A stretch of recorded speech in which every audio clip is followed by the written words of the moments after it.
Hello everybody, welcome back. So I'm about to go head out to that caravan site. I just wanted to check out that shadow campground or whatever.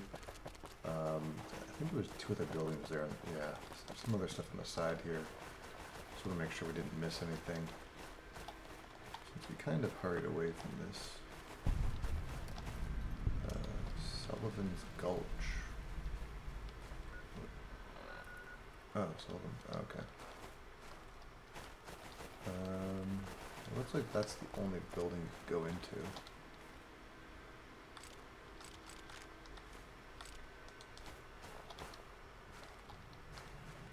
Interesting. Okay. And what's Sullivan's Gulch? If I don't, so I don't miss it.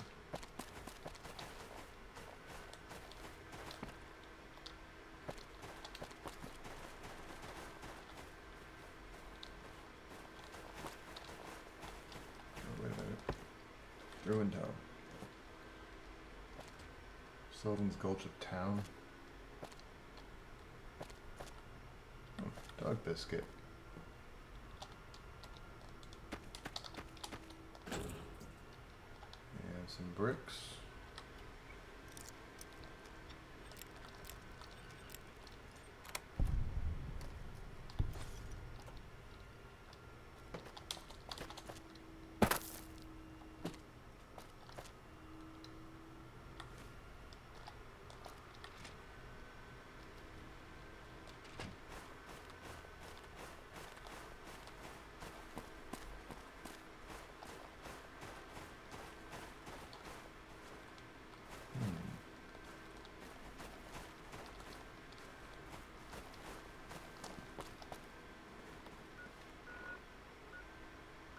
Ascension Church.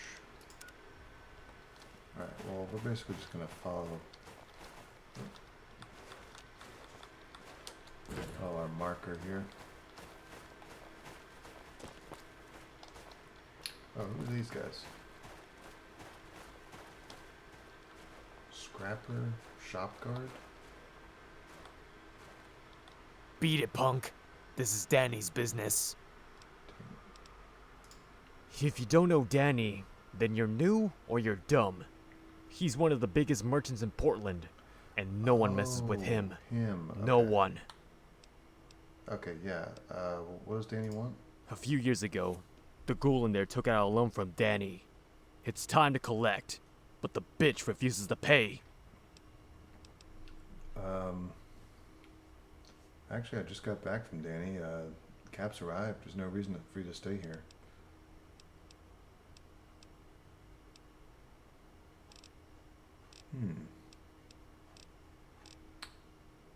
I wonder if I can do... Well, Danny is a good salesman. I wouldn't want to...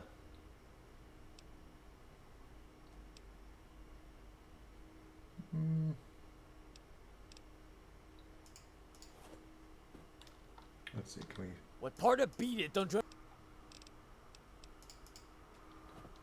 Alright, quick save. What part of beat it don't you understand? Uh-huh. Anyway, you beat it. Under your protection, huh? Then we'll just have to go through you first! Hey, wait! God damn it! Throwing rocks would do more damage than this piece of shit gun!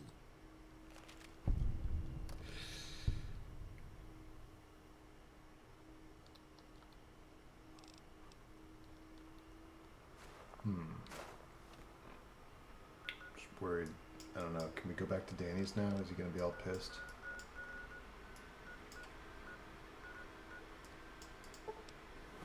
Let's see. Watch out! Oh yeah, they're pissed. Yep. Alright, well, we'll be right back. Alright, let's try this again. What part of beat it don't you understand? Yeah. Anyway, just got back from Danny. Cap's arrived. There's no reason for you to stay here. What? The courier must have been late again. Damn it! Why does this keep happening?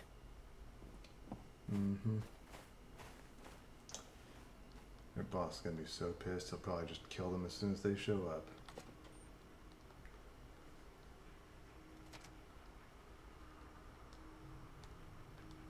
Hello. Thanks for taking care of those idiots for me. Normally I'd be able to take them, but I ran out of shells on the way here. I can't give you anything, but if you're looking for conversation, I'm more than happy to oblige.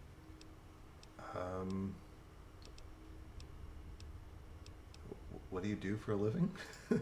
I collect scrap and then sell it to places like Arlington. Places that have it rough. So do you actually owe Danny Caps? I know he has a thing of just lying about ghouls forgetting to pay him and stuff. Not anymore. I did take a loan out from him when I first left Salttown, but I paid it back in full.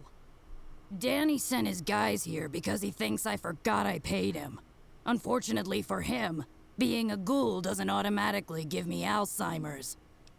So tell me about your past.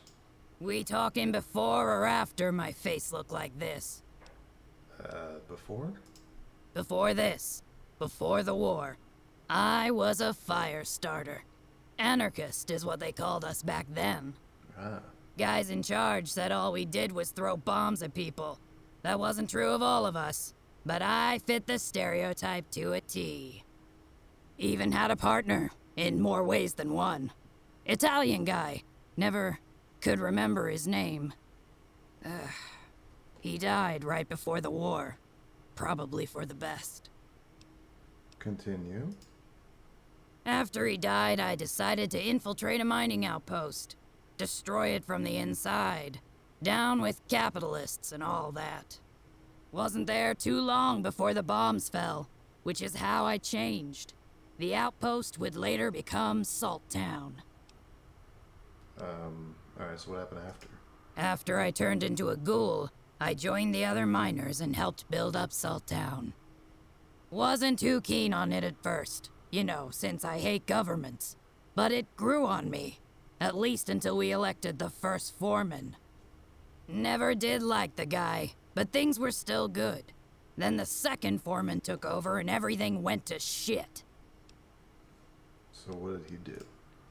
The new guy was just as bad as the capitalist assholes from before the war. He may have been worse. He treated us like garbage, tools to make him richer. I joined a group to make things better, but they weren't willing to go far enough, so I left the town. Turned to scavenging after that, and here I am now. Let's talk about something else. Okie dokie. So do you live here? No, those meatheads just cornered me here. I don't live anywhere, really. I just walk the wastes. It's a good life, despite what you may think. No, I mean, I completely understand. Never really stay in one place too long. Except for the sink. It's kind of got everything there, you know. Ah, fellow traveler. Should have figured from the mud on your boots. Nice to know I'm not the only one bumming it on the road. No, you already answered that. No. Yeah. Okay. See you around, Lawrence.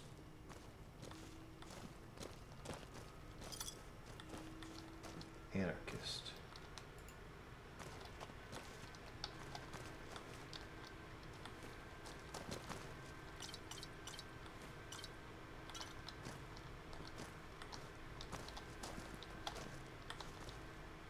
And Salt Town is top left of the map, I believe. So it might be a little bit before we actually go there.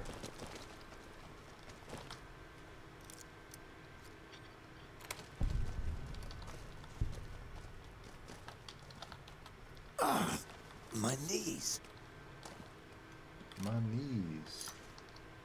Sapphire Nuka-Cola. Hey, 2 out of 11, nice.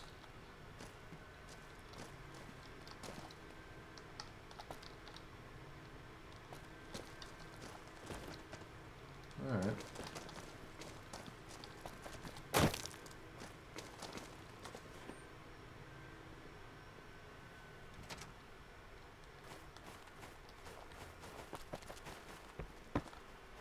Johnson Printing.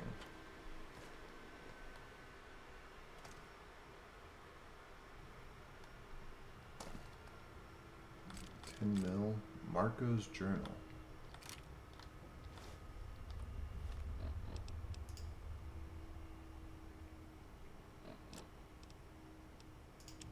Idiots thought a cave would work for a base. Thought the dogs wouldn't get out.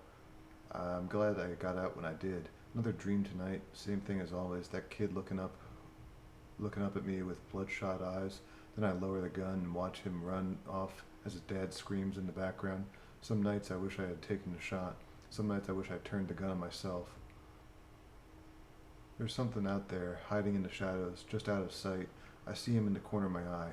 I've been on edge since I left. Whatever's coming, it's bad. Someone's being haunted.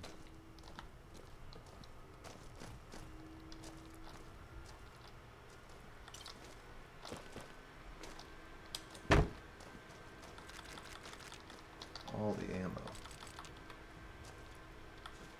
And the paperweights.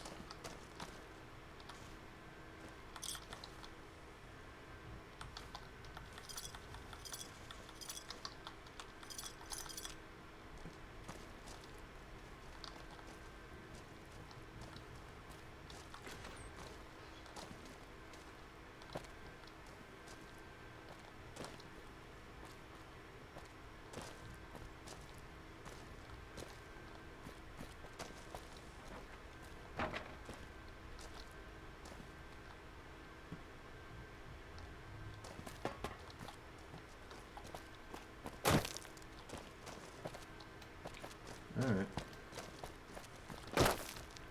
More paperweights. You never have enough paperweights.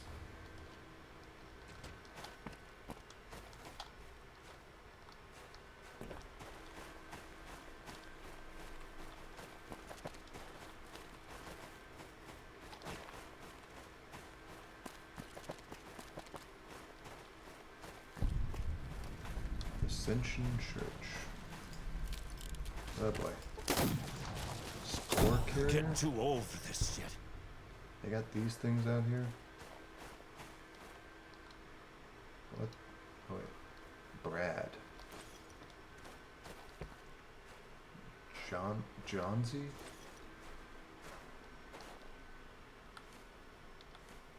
Oh, was I supposed to go... You know what? Hold on. I think I'm supposed to have gone to the caravan thing first and then discovered them. Oh. Here you are. What the hell are you doing out here? I've been looking for you all over the place. Caravan leader's note.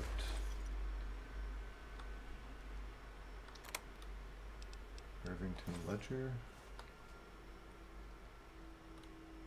Come on. Alright, the key holder. Just a heads up, it's Johnsy's turn to hold on to the key. If we get attacked, make sure he makes it out no matter what.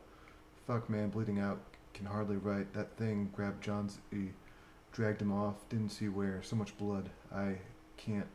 Caravan leader's note. Finished up at Irvington, made some good deals with the general store owner, Adam. I can see him being a partner for us. He seemed interested in the idea too.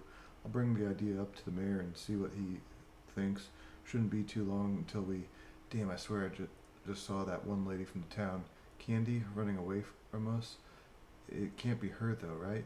What reason would she have to be out here? Wait, I think I hear something. Jonesy's journal.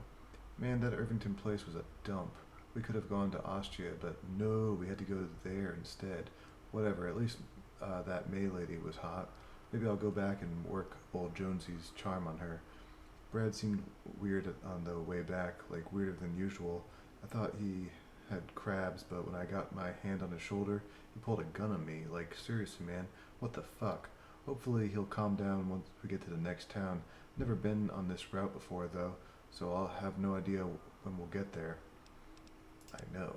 Been jumpy the whole trip, but got a good reason to be, though.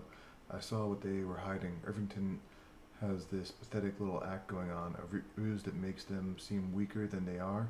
They say they rely on traders like us to survive. The truth is, they have a whole fucking farm underneath the town. I saw the old guy near the overpass going inside. I don't think he saw me, but I swear that Zaris bitch was giving me the side eye when we left Irvington. Doesn't matter now. I just have to get back to Salt Town and tell people what I saw. They can't keep this a secret forever. Oh. Zaris. Secrets are no fun. Unless you share with everyone. I had a feeling you'd be out here. You're nosy for a stranger. You should have just stayed out of this. But since you're here, you might as well help out.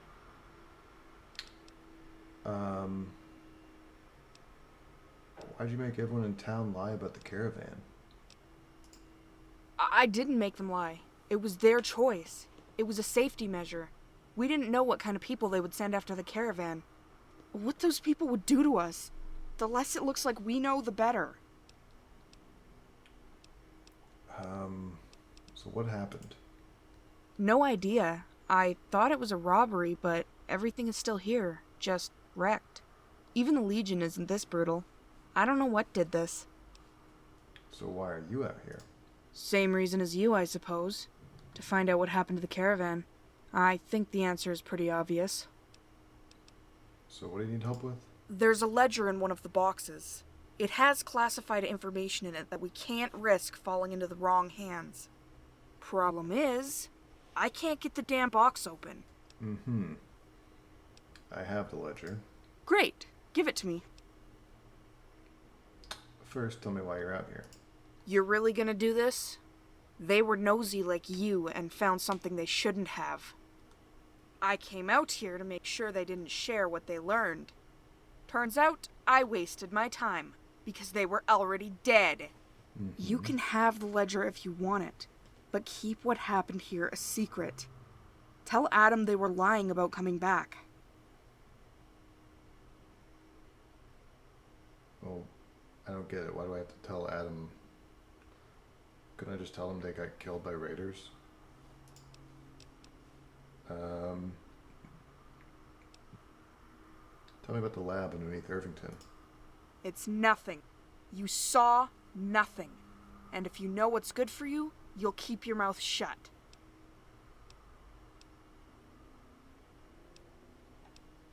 So you didn't kill them? What? No, of course not. I'd never do something like that. And yet you gave them directions to a place that would kill them.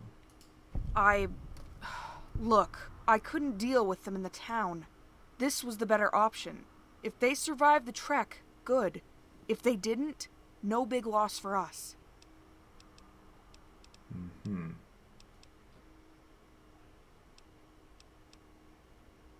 Why do you care? Well, for starters, what they found out needs to stay buried. If people came looking for them, those people might find out what the caravan did.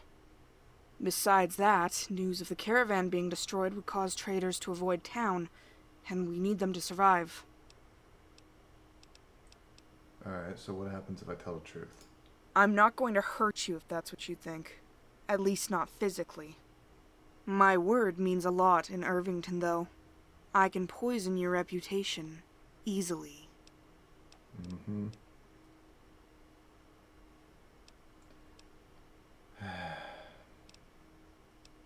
And the information? That was a lie. I just needed to find out what was in there. That piece of paper is worthless. I mean, I see your point. If you got an underground lab. So, from what I gather, they're using the underground lab to grow food. Trying to make the town self-sufficient so it doesn't have to rely on traders as much or being robbed all the time, which is understandable. I can accept that. Alright, I'll tell Adam the caravan abandoned the town. Good. I'm glad we could reach an understanding.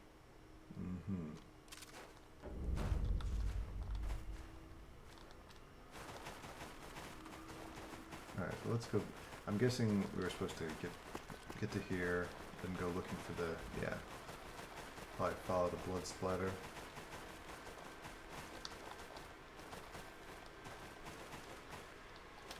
And it looks like there is outside.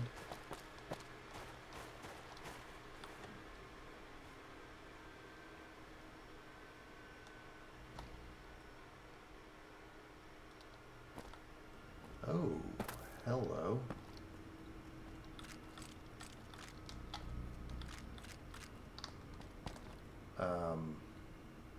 Hi. What's what's going on here?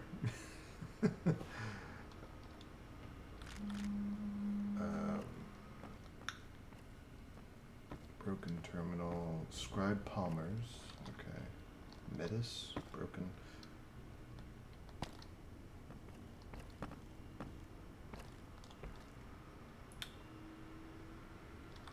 Got all the H-bomb here.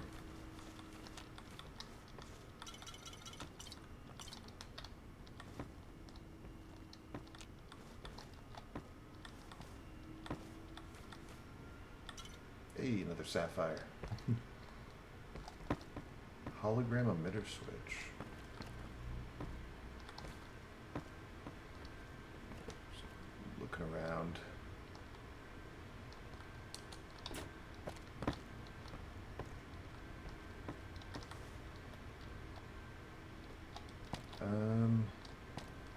Okay. You must be the research assistant I've been waiting for. It's about time you got here. I've compiled all of my notes onto that terminal over there. Once you've finished reading through them, I'll give you your first assignment. Right away, ma'am. That's the spirit. I think we're going to get along well. Perfect.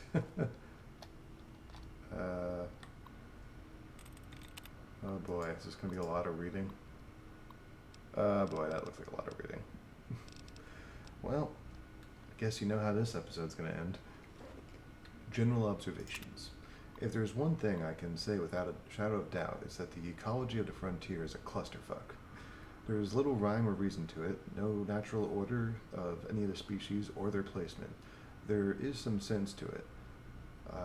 Into the general population, every few years or so, with little consideration for what came before, who exactly is creating these mutants is unknown, but whatever it is, they must be incredibly inelegant and have access to nearly limitless resources. This hodgepodge of different species with different needs has led to the frontier becoming a fascinating, if unsustainable, genetic melting pot. Most of these species will die out in the next few years. Part of it is how their mutations have drastically lowered their fertility rate, but it's more due to a limited food supply and too many species being in competition with each other. I predict that only one species will be able to survive the next 2 generations, and that's being generous. That's why being here now is so important. I have to calculate and research as much as I can before these creatures are gone. If I'm fast enough and lucky enough, I might be able to apply my findings to human genetics. Even if that fails, the data I collect here will be invaluable.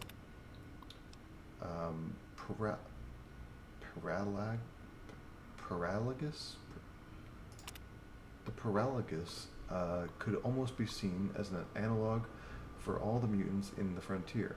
The very idea of it is a contradiction, a parasite that doesn't sustain itself on others, but rather feeds on its own body. For whatever reason, the creator of this species took a base parasite, I haven't been able to identify which one, but I know they're native to the ice caves of the region, and encased it within some kind of flesh-like shell. The parasite controls the shell through thousands of nerve endings running through said shell that converge on the parasite's own nervous system. In a way, the parasite acts as the brain of the Paragalus.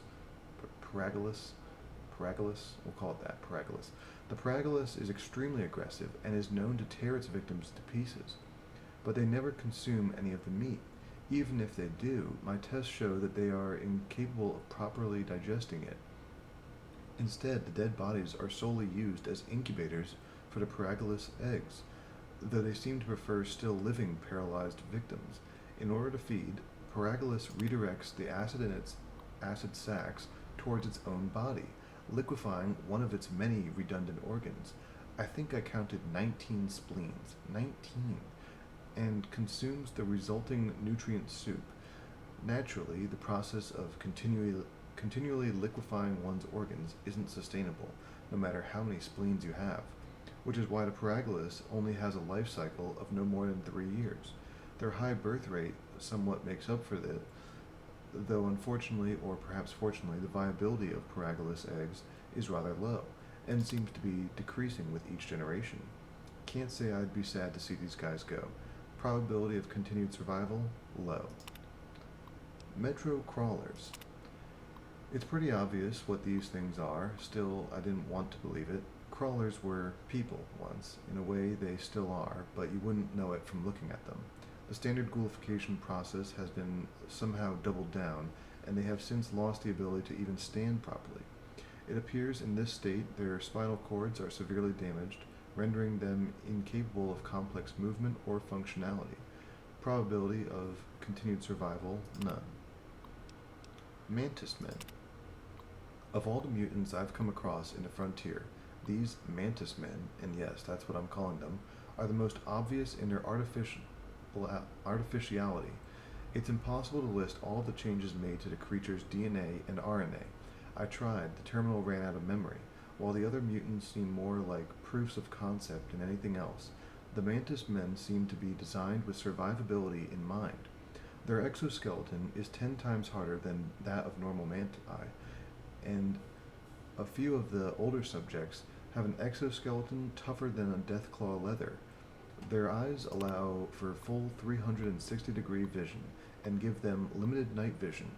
Like the Paragolis, they possess several redundant organs, but the amount of redundancies the mantis men possess is nowhere near as excessive as the Paragolis. These redundancies also serve a purpose beyond just being there. For example, their 2 sets of lungs allow them to ration air and essentially breathe underwater, while their 3 cardiovascular systems keep them insulated in the cold without the need of otherwise useless fat and blubber. The only real flaw is the low fertility rate among females, but that seems to be climbing. Whoever is doing this, these creatures are his/her magnum opus. They are actually starting to create wholly original, viable species. I'm almost afraid to see what comes next. Probability of continued survival, medium to high. I kind of want to encounter a mantis man now. I'm curious. Bullthorn. This species seems to be mostly based on a pre-war animal known as a boar, but further examination showed that DNA of elephants has been spliced into the base boar DNA, which would explain the subject's tusks, why the subject's tusks are much larger than a boar's. But there's more. The elephant DNA has been mixed with porcupine DNA, of all things, which explains the spikes coming out of its body. It's insane, it's stupid, it's kind of hilarious. These tusks constitute the bullthorn's main advantage and flaw. On the one hand, the tusk keeps predators away and serve as an extremely effective goring tool. I have the scars to support this point. The main drawback is that the growth of the tusks is completely random. This means that certain unlucky bullthorns are unable to eat, since their tusks block access to their mouths. Other times, the tusks go through vital organs or the brain, causing the subject immense pain before he inevitably dies. These creatures were first being experimented upon at a high-tech pre-war facility known as Fort Harrington. It's too irradiated to investigate the facility now, but I believe that this was an Army installation investigating the possibility of genetically modified weapons of war. Probability of continued survival, low. Wendigos. At first I thought these Wendigos, as the locals call them, were another creation of our mutant mastermind, but this isn't the case. Wendigos aren't a new species, rather they are simply feral ghouls who have been frozen, unfrozen, and then frozen again. Though they fall outside the scope of my mission here, it's fascinating to see how ghoul physiology reacts to the extreme weather of the region. For one, the skin tightens and hardens. A Wendigo's skin is tough enough to shrug off bullets and laser fire, essentially serving as a natural armor. Oddly, this doesn't apply to the legs, which are exceptionally weak. It's pathetically easy to kill a Wendigo in a single shot if you aim for them. I don't know exactly why this is, but I'll look into them further when I have time. Probability of a continued survival, likely high. I mean, ghouls technically don't reproduce. I remember looking on the Fallout Wiki, there's like only I think like 3 cases where there's been a ghoul baby. So technically Wendigos wouldn't really survive. Tracheli Viper. Well, this is different. Like the Wendigos, the Tracheles are not a creation of the mutant mastermind. I thought a Tracheli body came from a scav trader. Oh, I bought a Tracheli body from a scav trader a few days ago. I ran tests on the body's DNA, all of which came back positive with traces of FEV, the forced evolutionary virus.